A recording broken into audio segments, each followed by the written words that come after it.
Ladies and gentlemen, the Over the Ropes segment that you will be seeing tonight will contain segments and topics that young children may not want to be hearing. Viewers' discretion and parental discretion is advised.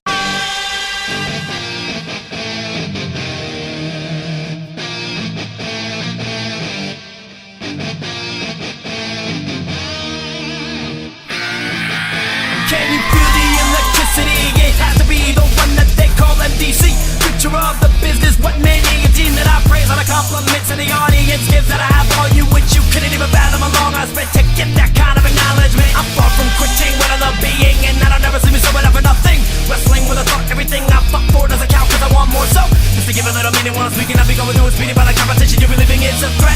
I bet none of the what comes close to it. So, you want it? Hey, hey, we got it. Don't speak about nothing, we just do something about it. Yeah. You want it? Hey, hey, come get it. And this is what we do. We live it. Oh. We're the ones that never fall. We don't fail, we don't lose, we don't sleep. Always rise above it all. We stay strong, we stay winning, we're never weak. Keep on fighting till we're gone. Until then, forever we're known as we're the future, we're the future, we're the future of the past. Now what the hell do you take me for? I can tell you that I am more of anything you possess. So you think you're the best, prove it. Ladies and gentlemen, welcome to Over the Ropes here at the Merchant Square Mall in Allentown, Pennsylvania. I'm Stephen Faust. Let me introduce our esteemed panel. We have Adam Warfel over here to my extreme left. Over to my far left is co-founder of the Headlock Headlines, James Brickhouse, and our special guest is LVW, NEWF, and AWE referee, Nevin Murray. Thank you for joining us, Nevin. Thank you. Pleasure. All right, folks, as I said, we have some topics that are not for the faint of heart, not for the children, and this is the one. Perro Aguayo Jr. passing away at age 35 during a match. It was a tag team match between Rey Mysterio, Tiger Uno, Manic, and himself. Now, let me ask you both, James Brickhouse and Nevin, as a referee, you know the situation. Tiger Uno did a hurricanrana. Perro Aguayo went out and he didn't seem like himself. He went back in, he took a drop kick from Rey Mysterio, landed on the ropes. The scheduled next segment was Rey Mysterio and Tiger Uno were supposed to do a double 619 where both men were supposed to move. Perro Aguayo did not move. As referees, where should a referee be in this case? And in your opinion, can a referee overrule a promoter and say, stop the match right now? You want to go first, James? Yeah.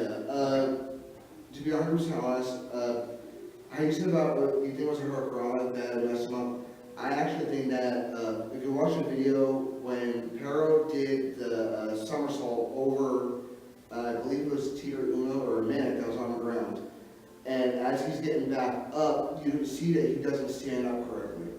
And I actually think that he hurt himself during that roll through, and then the hurricanrana was just adding more punishment to it. Now, can we overrule a promoter?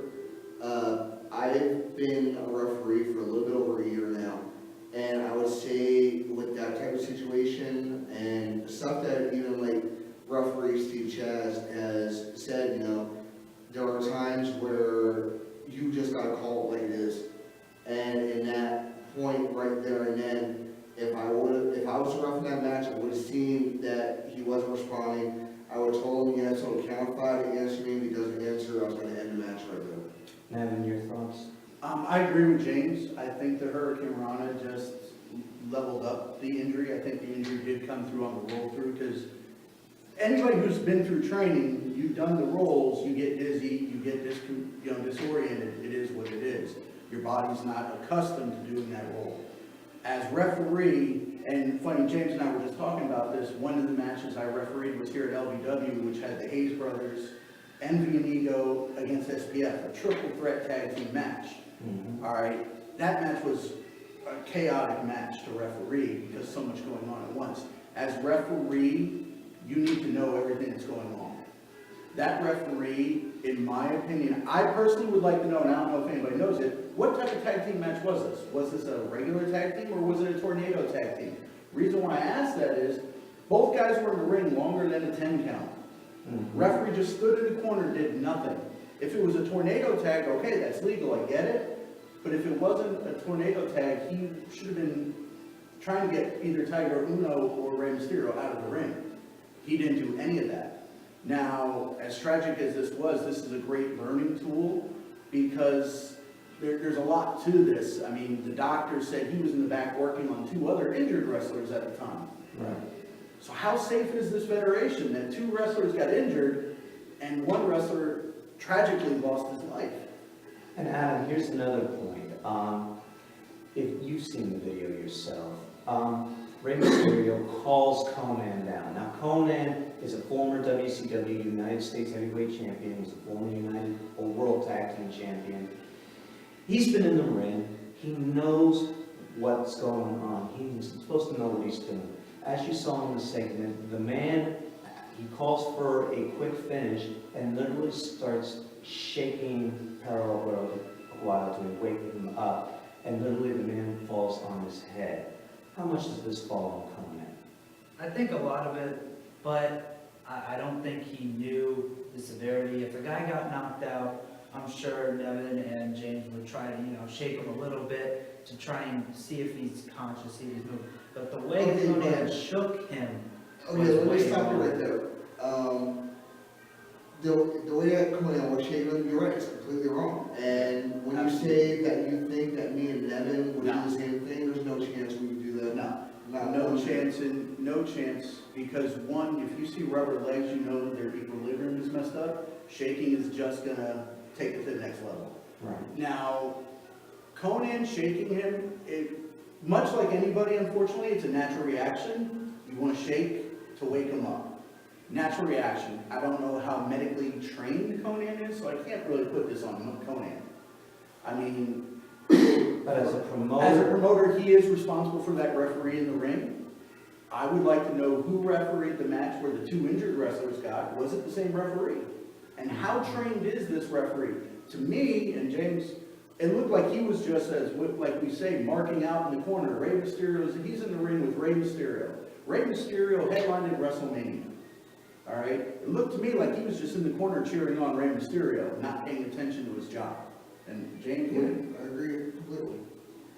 and in the end, you had said this can be a great learning tool. Yes. What can we learn from this tragedy? unfortunately, as tragic it is, fans need to learn that yes, this is entertainment. Yes, these are practically trained stuntmen, and that's the key. They're trained.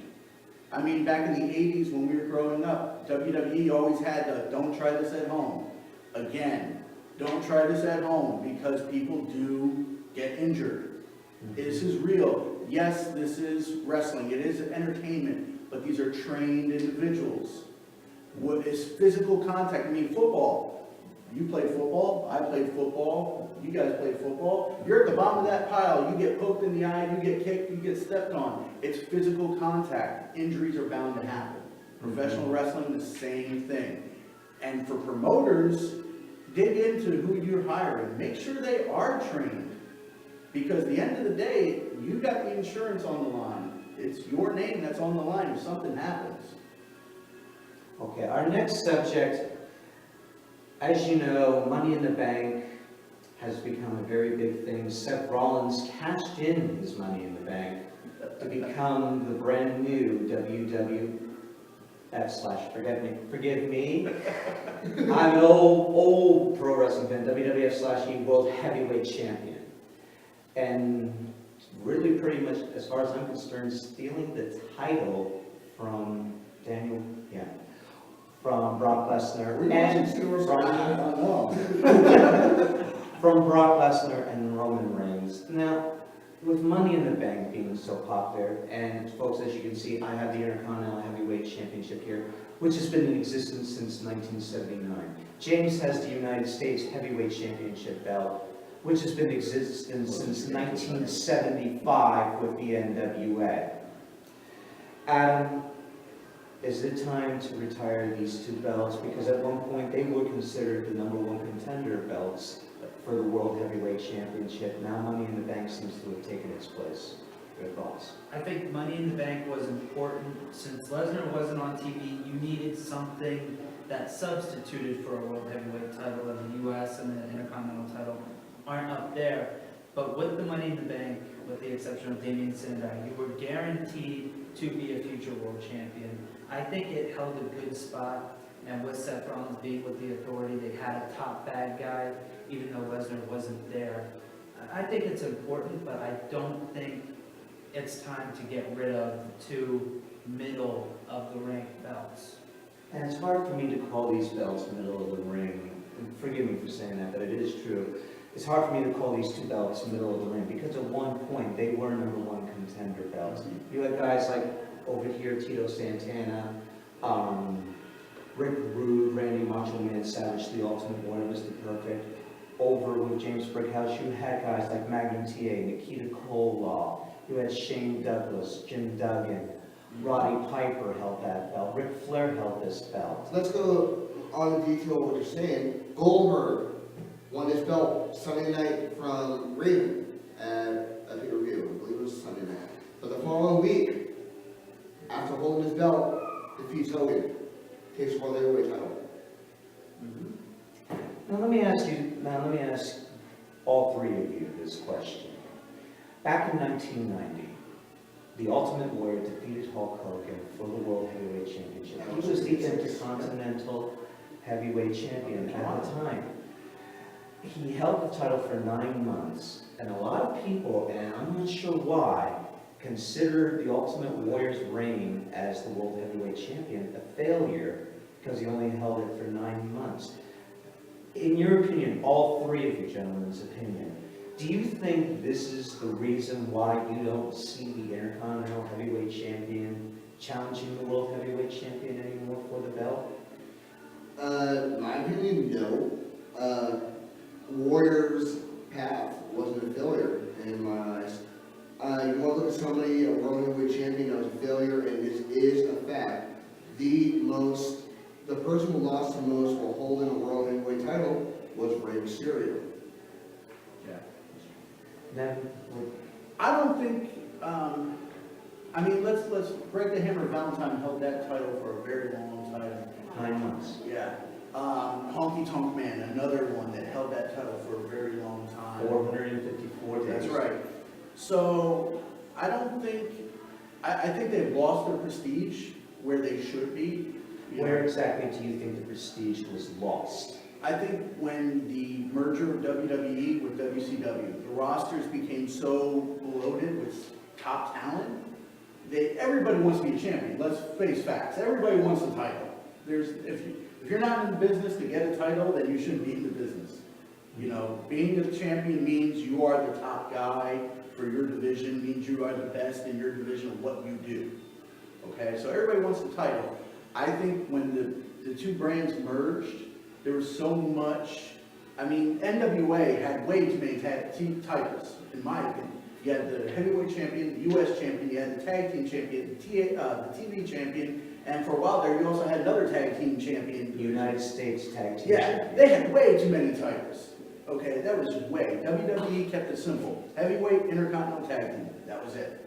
So when you merged it, you had all these extra titles, and I think that was the downfall of it. You started to see less and less of it, as slow a process as it was, because then for a while, what was it, the US champion was only on SmackDown, the Intercontinental was only on Raw, they tried slowly breaking it down.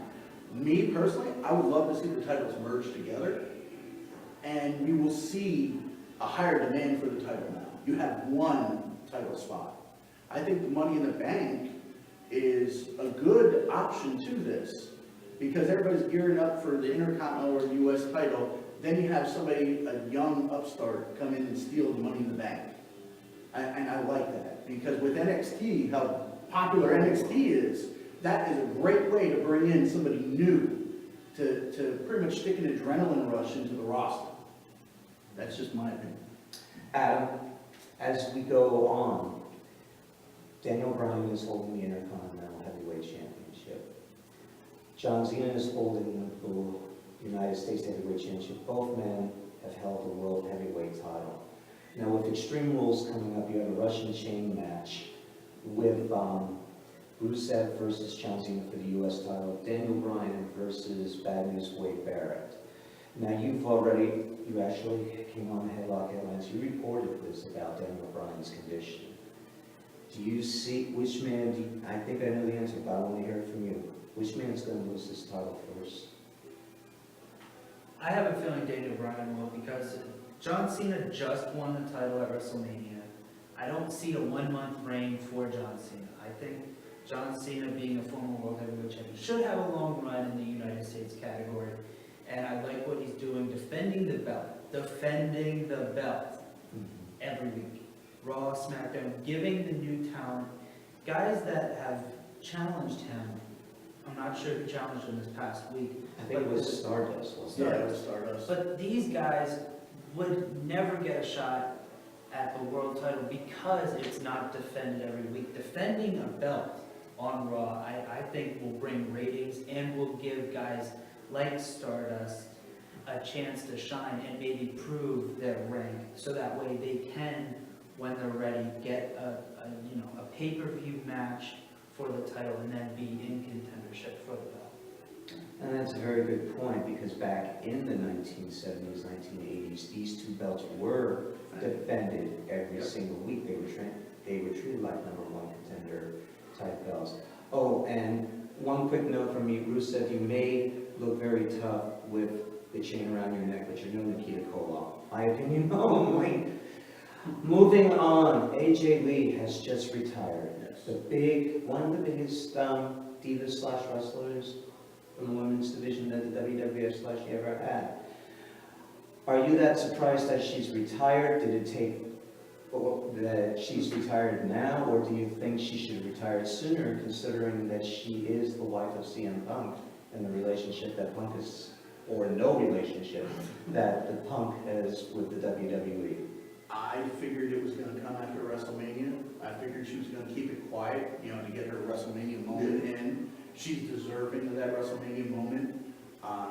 Honestly, I think Vince McMahon, Stephanie, and Triple H knew it was coming as well. I don't think she did a CM Punk where she just walked off and completely left. I think this was something in the works. I think her business relationship is still good with WWE. I think it was a mutual thing. I think, honestly, I knew it was coming after WrestleMania just because. I mean, her home life with CM Punk, it's got to come first. There is life after wrestling. Yes. James, this is something you and I have talked about, going to a different subject. With the WWE Hall of Fame this year, there was a bit of controversy. You and I discussed this about Rikishi, about the Usos mentioning Rikishi as a two-time World Tag Team Champion.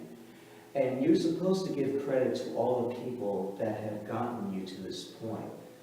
What Rikishi seems to have forgotten about was that he was a member of a very big faction called Too Cool, with Scotty 2 Hotty and Grandmaster Sexy. And Scotty 2 Hotty made it known that, hey, we were a big part of your career too. We should have been mentioned as well. Your thoughts on that? Actually, the one thought where I thought it was a slap in the face, don't get me wrong, I thought it was cool to see Rikishi get up and dance with his kids again on the stage in the Hall of Fame. But what I thought was a slap in the face is when his one son started doing a worm across the stage.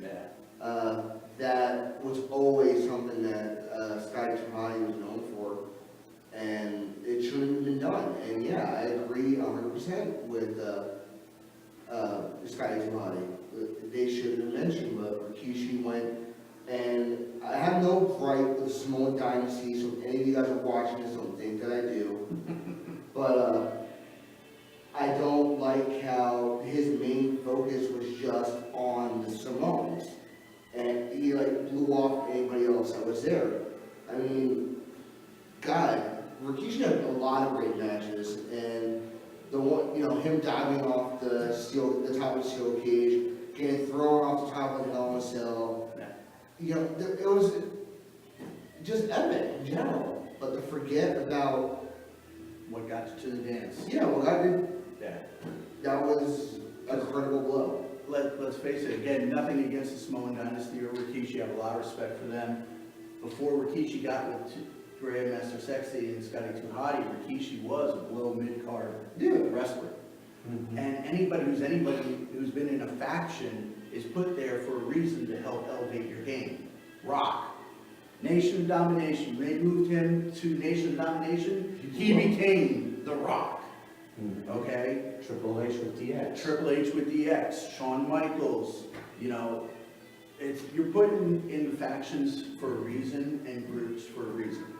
And you cannot forget those who helped elevate your game. Even your opponents throughout the whole, you know, all your other matches. Without them, there is no you getting to that level. Adam, your thoughts? I think it's good that he praised the Samoan dynasty, because without the Samoan dynasty, he wouldn't have been there. But growing up in the 90s, I always saw Rikishi as the big fat dude who was dancing with Too Cool. So growing up in the 90s, I loved Too Cool because it was different, it was cool.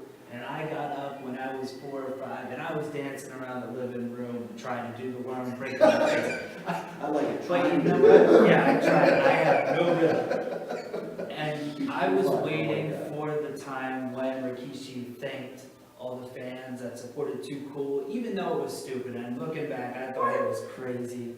I didn't like it now, but when I was little, I was dancing. I liked it. And when they all split up, they did a lot better. And Rikishi and Scotty 2 Hotty won the SmackDown tag team titles and again. And I was waiting for something. It could have been a little, you know, a little bit, and just nothing ever came out of it.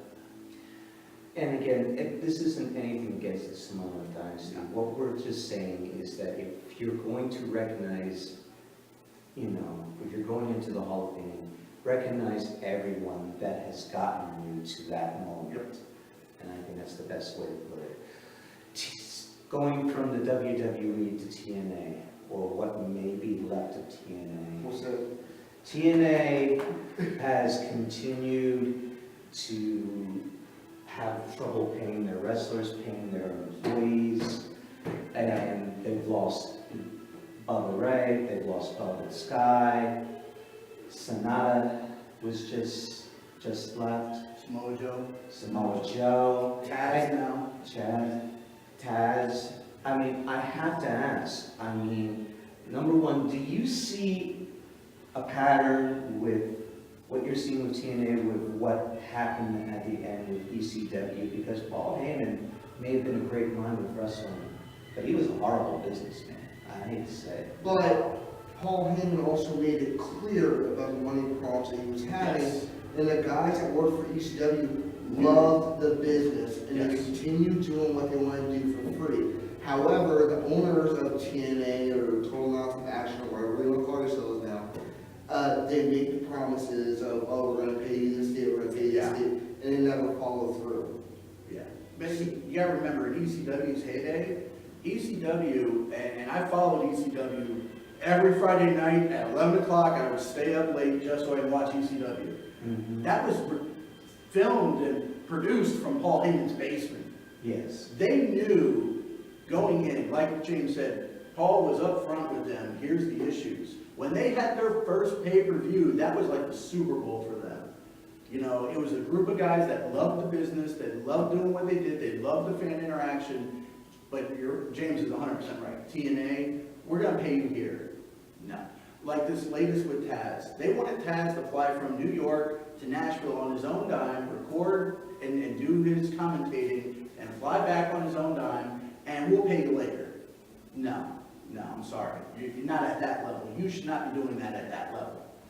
The parent company to TNA has money. So why aren't they paying?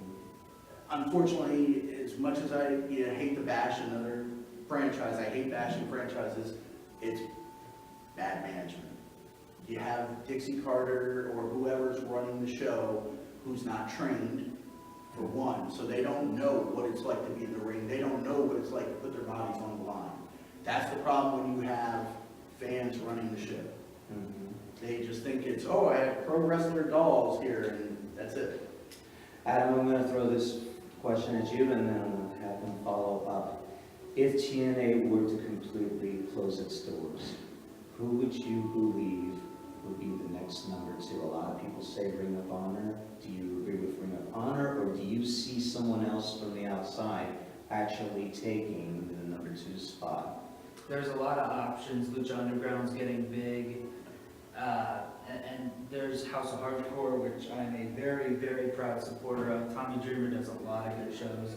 I've been to 2 of them so far. I've been impressed with both of them. A lot of star talent. But here's something, and I don't know if the other guys have thought about it. NXT was doing outside of Florida shows. If they let NXT break off into their own thing, don't let Stamford, Connecticut run NXT, let Triple H or let whoever is doing NXT go off onto their side, I think they could be very big as a number 2. That's an interesting concept. Well, yeah, I agree with that as well, but the thing that, Adam here is for, not foreseeing, what Stephen had asked, is who would be the next number 2. If you're gonna branch off NXT to go and do their own thing outside of Florida, fine, but the thing that you're not understanding is NXT is still a part of WWE. Who are we looking for? Like, I agree with you wholeheartedly. I believe House of Hardcore can do it.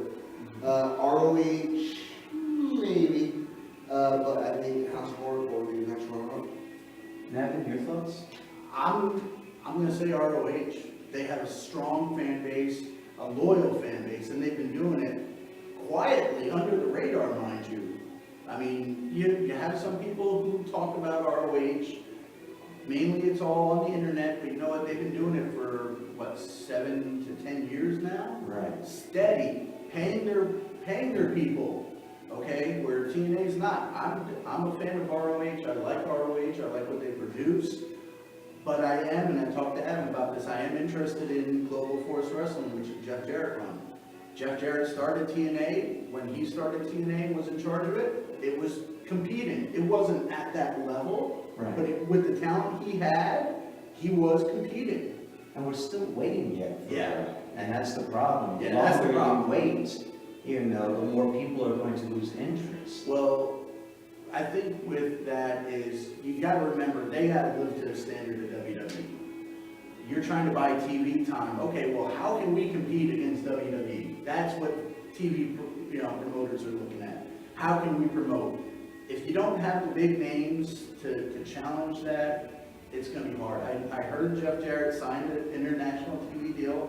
I think it was like Fight TV or something. Unfortunately, I won't be able to see it whenever they do. Actually, that was Tommy Dreamer. Oh, Tommy what's the Dreamer Tommy and House- Dreamer? Okay, House of I apologize. Hardcore No offense, Tommy, if you're watching. Tommy Dreamer is without a doubt a phenomenal mind. He learned it from Paul Heyman. I have nothing but respect for Tommy, but I think ROH, my opinion is ROH will be the number 2. If Global Wrestling Federation, or Global Force Wrestling, my fault, Jeff, finally comes together, Adam, do you see guys like that influence AJ Styles moving from Ring of Honor to Global Force Wrestling? I would like to see it. And this is the thing. You have guys out there, and we've covered this before, independent talent that would work for free for publicity like that. If you have guys like Bad Influence headlining the tag, AJ being a world, and you got Jay Lethal and Sanjay Dutt in the X Division, you could bring the independent guys up to that level, making the wrestling business overall something good. But here's the one thing. You bring in those guys, they're gonna require top dollar to work. So if you have a limited budget, let's say you have a $1,000 budget, you bring in AJ Styles, there goes your budget. Yeah. There goes your budget. You gotta, as a promoter on the indie circuit, you gotta be smart at who you bring in. Okay, there's a lot of guys out there that can work, and will work for like $20-$30, because that's the way they get promoted, that's the way they get their time in. There's a lot of guys out there, so you don't always want to invest all your money on a big name. Let's face it, when TNA brought in Hogan, that was not a success. That was a disaster. That was not a success. And it was not against Hogan, it was just you invest a lot of money. Prime example, WCW. all right? They started buying Kevin Nash, Scott Hall, here's money, here's money, here's money, and what happened? In the end, they just wrote themselves out of business. That's why I think if you have a smart promoter who gets good workers, good quality workers, and again, there's a lot of great quality workers in this area, all right? You get a good, and you start getting that fan base, you're gonna start building it up. Well, okay, folks, that's going to conclude our episode here of Over the Ropes. I would like to thank James Brickhouse, Adam Warfel, and our special guest, Nevin Murray. And don't forget, folks, on May the 9th, I believe, we have former three-time WWF/E World Tag Team Champion, former WWF/E Intercontinental Heavyweight Champion, and now Hall of Famer Rikishi coming in from 12 to 2. And we also have on May 16th, the $1 Million Man, Ted DiBiase. Everyone has a price. Folks, let's see what your price is when you come in to meet Ted DiBiase here on May the 16th. And on May 17th, WWF/E Legend Hillbilly Jim is coming in. Also, don't forget, this coming Friday, April 24th, live at the Hanover Rec Center, we have the returning Elite Wrestling happening, where we will see the return match of Caveman Chad versus Mr. Touchdown versus Juan Francisco de Coronado for the Triad Championship. Also, we will have the match between former comrades. The heavyweight champion, Ricky Martinez, takes on his former comrade, King Keikoa. And then Saturday, April 25th, we get the dawning of a new evolution, the AWE in Scranton, PA. And that'll do it, folks. Again, for James Brickhouse, for Adam Warfel, for Nevin Murray, I'm Stephen Faust. May life and pro wrestling treat you well.